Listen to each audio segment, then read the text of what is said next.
चलिए नमस्कार साथियों, स्वागत है आप सभी का हमारे स्टडी चैनल JNF ऑफिशियल में। तो साथियों, आज की इस क्लास में हम लोग मानव नेत्र तथा रंग बिरंगा संसार के टॉप 20 क्वेश्चंस को सॉल्व करने वाले हैं दोस्तों। वो ऑब्जेक्टिव रहेंगे एंड ये मैट्रिक बोर्ड परीक्षा के लिए बहुत ही महत्वपूर्ण है दोस्तों। तो जिनको भी 450 प्लस मार्क्स लेके आना है दोस्तों, तो हमारे इस चैनल से आप लोग जुड़ जाइए एंड अभी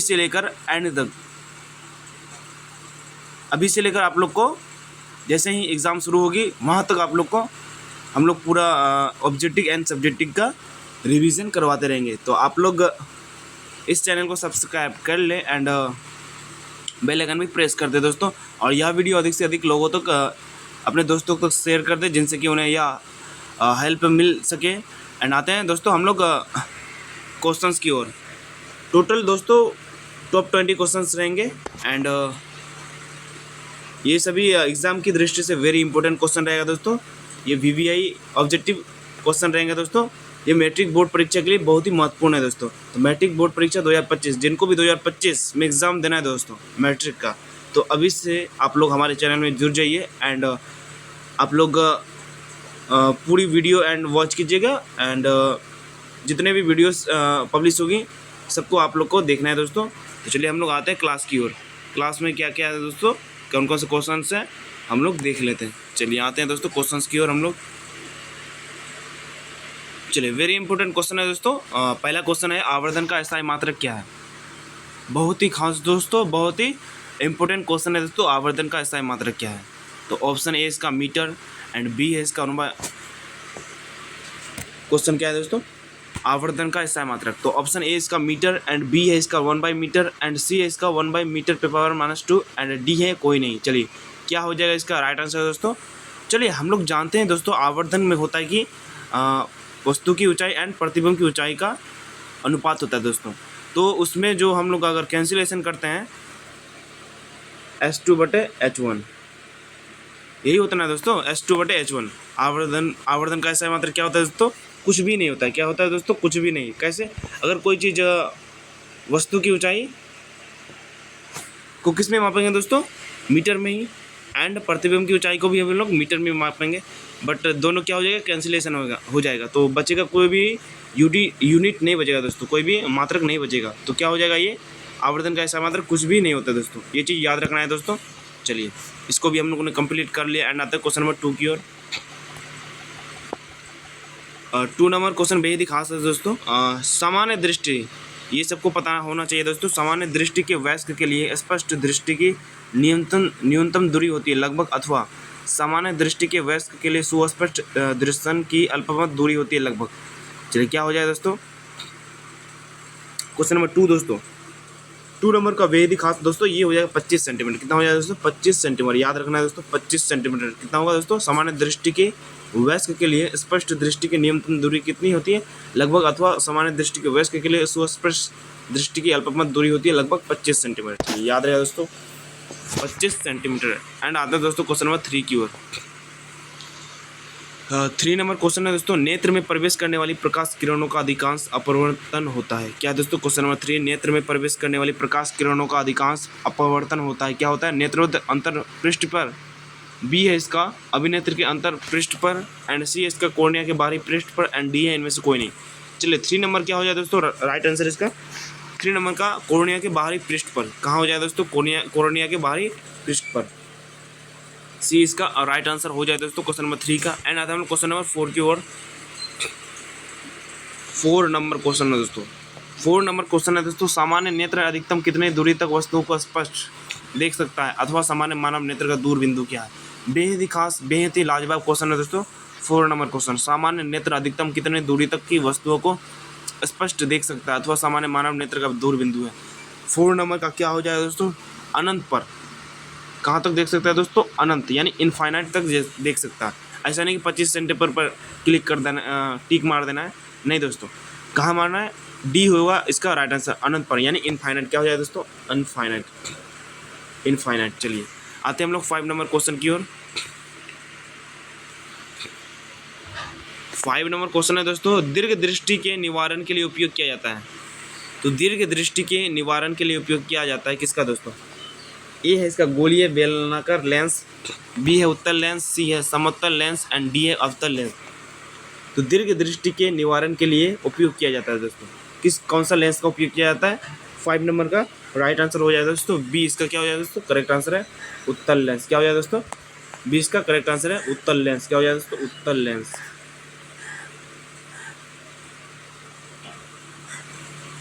चलिए 6 नंबर क्वेश्चन है दोस्तों, किस वर्ण या रंग का तरंग दैर्घ्य सबसे बड़ा है? किस वर्ण का तरंग दैर्घ्य सबसे बड़ा है दोस्तों? चलिए आप लोग को इसका राइट आंसर पता होना चाहिए। 6 नंबर दोस्तों, 6 नंबर का हो जाएगा लाल। ये हो जाएगा रेड दोस्तों। लाल जो कलर होता है ना, इसका जो तरंग दैर्घ्य होता है दोस्तों, ये काफ़ी बड़ा होता है दोस्तों। चलिए आते हैं 7 नंबर क्वेश्चन की ओर हम लोग। 7 नंबर क्वेश्चन बेहद ही खास, बेहद ही इंपॉर्टेंट क्वेश्चन है दोस्तों। सामान्य नेत्र के लिए दूरबिंदु क्या है? सामान्य नेत्र के लिए दूरबिंदु कहाँ तक हो जाएगा दोस्तों? इनफाइनाइट। तो याद रखना दोस्तों, कहाँ तक? इनफाइनाइट यानी अनंत तक। ये डी इसका क्या होगा? करेक्ट आंसर 7 नंबर का। चलिए आते हैं हम लोग 8 नंबर क्वेश्चन की ओर। किसी अंतरिक्ष यात्री को किसी अंतरिक्ष यात्री को आकाश कैसा प्रतीत होता है? बेहद ही खास दोस्तों क्वेश्चन। किसी अंतरिक्ष यात्री को आकाश कैसा प्रतीत होता है? ये हो जाएगा इसका राइट आंसर दोस्तों 8 नंबर का ए नंबर इसका दोस्तों क्या हो जाएगा? 8 नंबर इसका करेक्ट आंसर है ए यानी काला। किसी अंतरिक्ष यात्री को आकाश कैसा प्रतीत होता है दोस्तों? काला, क्योंकि वहाँ वायुमंडल नहीं पाया जाता है, जिस कारण से वहाँ क्या होता है? प्रकाश का प्रकीर्णन नहीं हो पाता दोस्तों, और लाइट वहाँ नहीं रहती है, जिससे क्या होता है? सब जगह काला ही दिखाई देता है। चलिए 8 नंबर भी हम लोगों ने कंप्लीट कर लिया। एंड आता है दोस्तों क्वेश्चन नंबर 9 की ओर। वायुमंडल में प्रकाश का कौन सा रंग अधिक प्रकीर्णन करता है? क्या है दोस्तों? क्वेश्चन नंबर 9, वायुमंडल में प्रकाश का कौन सा रंग अधिक प्रकीर्णन करता है? तो ए है लाल, बी है नीला एंड सी है पीला एंड डी है नारंगी। 9 नंबर दोस्तों बेहद ही खास क्वेश्चन है दोस्तों। वायु में प्रकाश का कौन सा रंग अधिक प्रकीर्णन करता है? तो ये हो जाएगा दोस्तों 9 नंबर का नीला। क्या हो जाएगा दोस्तों? नीला। बी इसका करेक्ट आंसर है दोस्तों। वायुमंडल में प्रकाश का कौन सा रंग अधिक प्रकीर्णन करता है? ये हो जाएगा नीला। नीला क्या हो जाएगा दोस्तों? नीला। एंड आते हैं हम लोग क्वेश्चन नंबर 10 की ओर। 10 नंबर क्वेश्चन क्या है दोस्तों? टिंडल प्रभाव प्रकाश की कौन सी परिघटना को प्रदर्शित करता है? क्या है दोस्तों? क्वेश्चन नंबर 10, टिंडल प्रभाव प्रकाश की कौन सी परिघटना को प्रदर्शित करता है?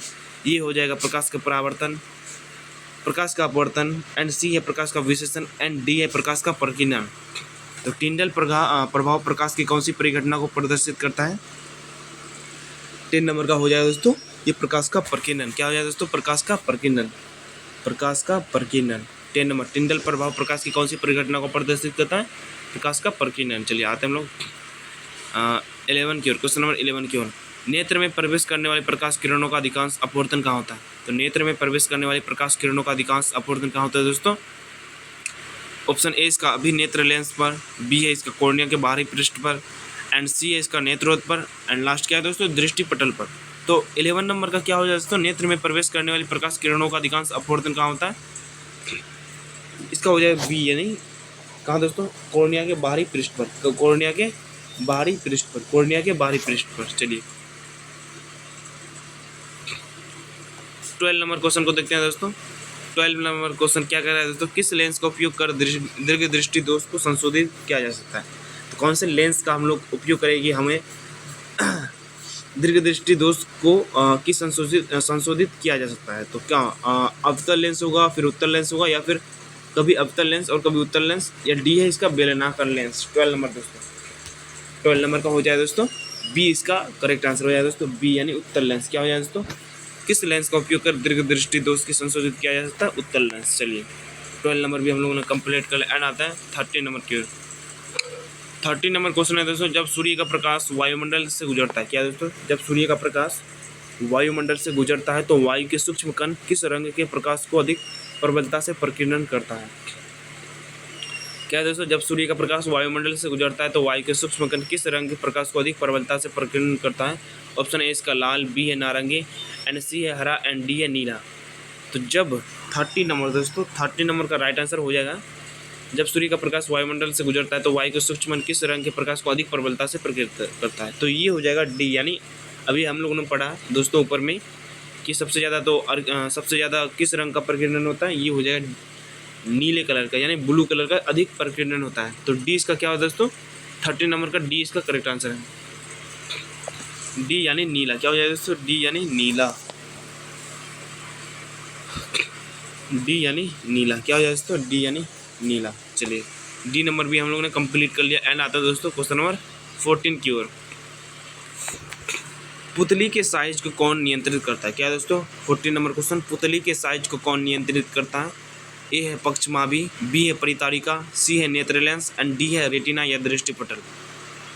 14 नंबर क्वेश्चन दोस्तों, 14 नंबर क्वेश्चन क्या है दोस्तों, पुतली के साइज को कौन बैलेंस करता है। तो ये हो जाएगा दोस्तों 14 नंबर का डी यानी रेटिना या दृष्टिपटल, क्या हो जाएगा दोस्तों, रेटिना या दृष्टिपटल।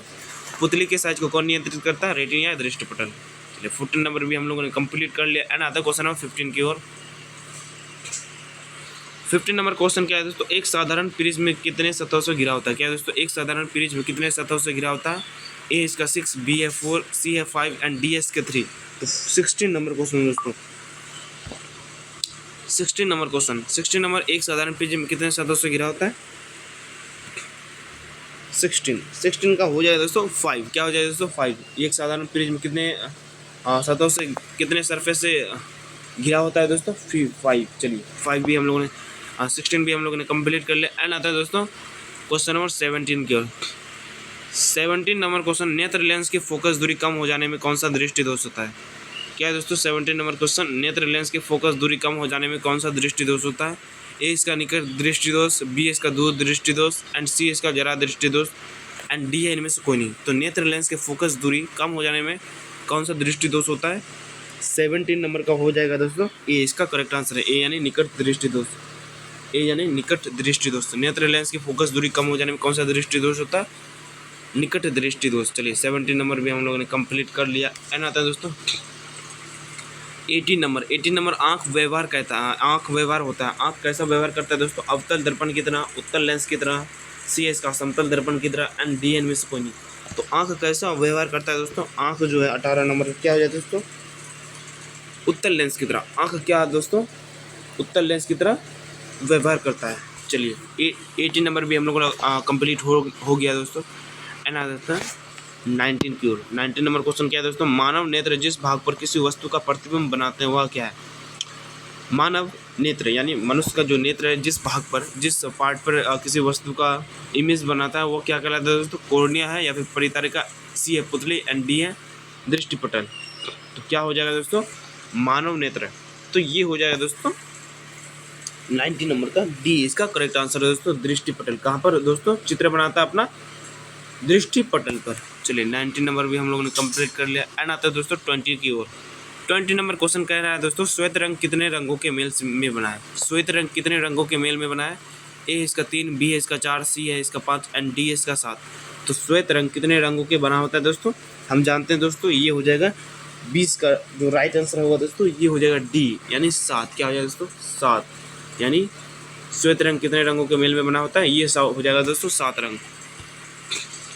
एंड आता है दोस्तों क्वेश्चन नंबर 21 की ओर। 21 क्वेश्चन क्या कह रहा है दोस्तों, प्रकाश किस रंग का तरंग दैर्घ्य सबसे अधिक होता है। तो प्रकाश के किस रंग का तरंग दैर्घ्य सबसे अधिक होता है, तो ये हो जाएगा 21 का क्या हो जाएगा दोस्तों, ए यानी बैगनी का जो है सबसे अधिक क्या होता है, तरंग दैर्घ्य सबसे अधिक होता है। चलिए बैगनी का जो सबसे अधिक क्या होता है, तरंग दैर्घ्य सबसे अधिक होता है।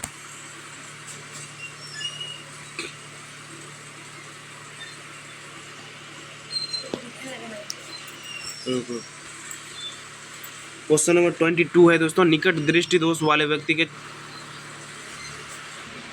चश्मे लिखा हुआ है दोस्तों, चश्मे में होता है। निकट दृष्टि दोष वाले व्यक्ति के चश्मे में क्या होता है दोस्तों, ऑप्शन ए इसका उत्तल लेंस, बी इसका अवतल लेंस एंड सी इसका बेलनाकार लेंस एंड डी इनमें से कोई नहीं। तो क्वेश्चन नंबर 22 क्या है दोस्तों, निकट दृष्टि दोष वाले व्यक्ति के चश्मे में क्या होता है 22 का दोस्तों, 22 का राइट आंसर हो जाएगा दोस्तों अवतल लेंस। क्या हो जाएगा दोस्तों, अवतल लेंस। निकट दृष्टि दोष वाले कौन से चश्मे का यूज करते हैं दोस्तों, अवतल लेंस का। चलिए एंड आते हैं दोस्तों क्वेश्चन नंबर, तो इसका एंड हो गया दोस्तों। क्वेश्चन नंबर 22 तक हम लोगों ने कंप्लीट कर लिया। आई होप कि यह वीडियो आप लोग को पसंद आया होगा दोस्तों। पसंद आया तो आप लोग वीडियो को लाइक कर दें एंड शेयर सब्सक्राइब कर लें। और जिनको भी दोस्तों 2025 मैट्रिक एग्ज़ाम में हाई स्कोर करना है तो अभी से आप लोग हमारे चैनल को सब्सक्राइब कर लें। एंड हम लोग जो है जो भी क्वेश्चन करवाएंगे दोस्तों वो एग्ज़ाम के सिलेबस से होगा। एंड जो भी टॉपिक पूछे जाते हैं एग्ज़ाम में वही से हम लोग करवाते हैं। एंड आज का जो क्लास है दोस्तों हम लोगों ने अच्छी तरीके से किया। तो दोस्तों यही इस वीडियो को एंड करूँगा। धन्यवाद दोस्तों।